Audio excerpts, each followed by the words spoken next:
track record gidayo, bukti gidayo selama ini ditonton oleh anak cucu audayo. Bagaimana dia? Dikala neji urang yang hana menghadap, dikala mani urang yang hana berakhlak, yang pedibit kata-kata yang hana mulia. Bagaimana dia? Maka kaum muslimin sekalian, jaga anak-anak mudayo, jaga anak-anak mudayo. Harus punya rasa malu, tanamkanlah jiwa anak mudayo. Al-hayatu minal iman. Wahai anakku, malu itu bahagian dari iman. Jika malu sudah tidak ada dalam hatimu, maka iman pun mungkin akan lari dari hatimu. Karena apabila malu tidak ada, maka hati mana ulit kaum muslim sekalian. Apabila ante hana ulit, maka iman itu juga akan keluar kaum muslim sekalian dari hati itu. Tidak ada tempat bersara. Apabila ante hana ulit kaum muslim sekalian, rasanya ke Allah hana ulit. Karena tidak akan kenal kita dengan Allah. Karena kita kenal dengan Allah bukan dengan mata kepala. Kita melihat Allah bukan dengan mata kepala. Kita mendengar daripada perintah Allah juga bukan dengan buyung semata-mata. Kita beribadah kepada Allah dan takut kepada Allah. Rasa takut bukan badan tapi batin. Malainya nabatin, imannya nabatin, ia kepada Allah nabatin. Kemudian kaum muslim sekalian, diutamakan kekuasaan Allah juga dengan pandangan hati. Sedang jamaah yang dirahmati Allah, maka didik anak-anak beliau, didik bangsa beliau. Wahai para guru-guru, menyenamat uronya jamaah dari guru, didik murid-murid punya rasa malu. Mereka berakhlak, aku berakhlak. Karena Rasulullah SAW diputuskan waktu kamu oleh Allah Subhanahu Wa Taala, innama bu'istu liutammima makarimal akhlak. Hanya saja aku diutus oleh Allah adalah untuk menyempurnakan akhlak manusia. Akhlak dengan siapa? Akhlak yang pertama, akhlak dengan Allah. Kita dipantau oleh Allah, kita dilihat oleh Allah. Itu harus berakhlak dengan Allah. Maka bila manusia yang berani melakukan kemungkaran, mereka tidak malu dengan Allah, mereka tidak berakhlak dengan Allah. Bila Nabi sudah beriman, kaum muslimin sekalian, tetapi hukum Allah terabaikan dan hanya malaikat Allah. Hukum Allah terabaikan, lebih yakin kepada hukum makhluk, lebih yakin hukum yang diproduk oleh makhluk, lebih yakin pengamat dari uru-uru hanya beriman ketimbang wasiat-wasiat daripada guru kita, wasiat daripada Rasul kita atau hadis Rasul kita kaum muslimin sekalian. Yang Rasul hanya billah wa ma yantiqu anil hawa in huwa illa wahyu yuha. Nabi Muhammad tidak berkata, tidak menuturkan suatu kata kecuali wahyu dari Allah. Artinya apa yang diucapkan oleh Rasul Allah adalah merupakan perintah dari Allah, merupakan wahyu dari Allah Subhanahu Wa Taala. Tuan kita juga kaum muslimin sekalian, lebih yakin di kehaba makhluk lain, kehaba manusia lain, kehaba profesor lain, kehaba doktor lain, ketimbang haba Nabi kita yang fatana, yang siddiq, tabligh, amanah. Bukan hanya melihat dengan Allah. Dikala tak ingkar Rasul utusan Allah, bukan hanya melihat dengan Allah, tahu dia bukan rumah Allah, tapi tak ingkar amanah Rasul Allah.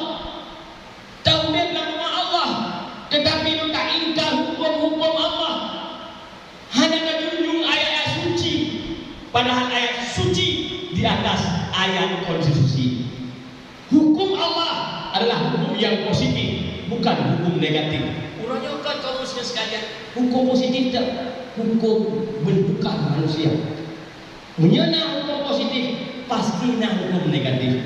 Kalau hukum negara yang dibuat oleh manusia dianggap hukum positif, sama dengan hukum Islam akan jadi hukum negatif. Karena ini hanya menyenamiuk namanya, menyenamiuk namanya.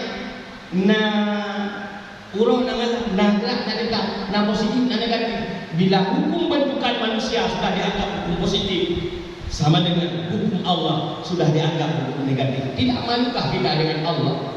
Tahu dia laku Allah, tak hidup nama Allah, hukum Allah dianggap negatif. Padahal Allah yang kebetulan kepada dengannya, semuanya sudah dipertimbangkan oleh Allah yang Maha Hakim, Allah Maha Bijaksana. Semuanya diturunkan oleh Allah kepada dengannya. Allah Sang Maha Alim yang mengetahui apa efek daripada hukum tersebut.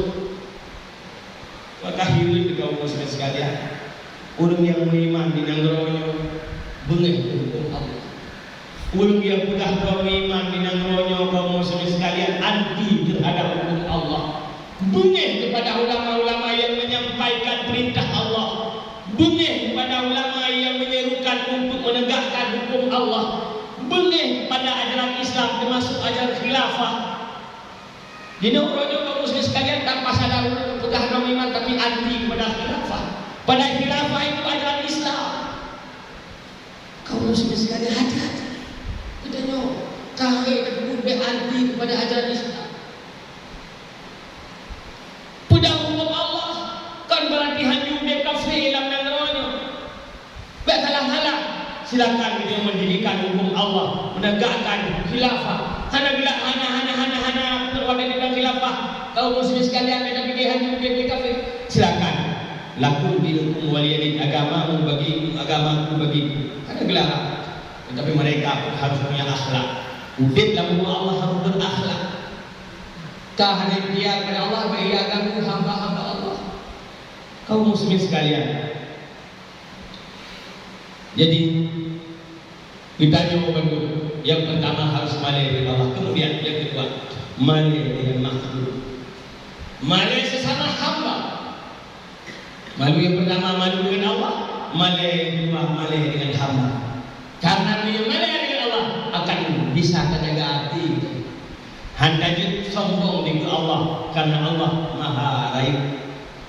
Puyengna bagainya hendak guna semua adalah pemberian Allah. Maka handajut yang berbuat maksiat hingga hati terjaga. Yang kedua malu dengan hamba, malu dengan manusia untuk menjaga anggota-anggotanya. Dikala kita amalai, maka kita Yohana berani dalam sesuatu.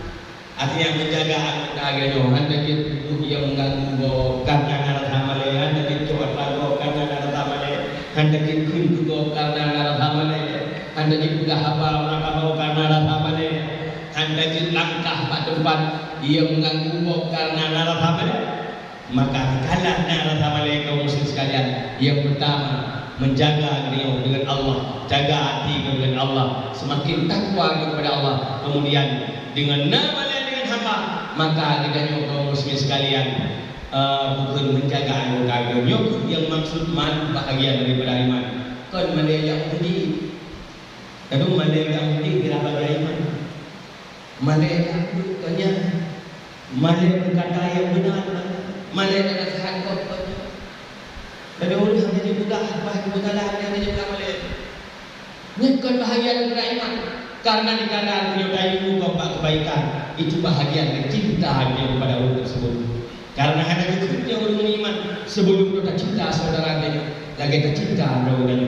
Maka kaum muslimin sekalian, bagi dia yang sudah cinta kepada saudara dia, maka harus wasiat saudara dia kepada jalan yang betul. Watawasau bil haq, watawasau bis sabr. Tawasiat dunia kepada yang benar, tawasiat kepada kesabaran. Yaitu bukti cinta kepada sesama ini. Maka di dalam saudara yang melakukan kemungkaran, tanpa punya mungkar, yang bahagia daripada cinta.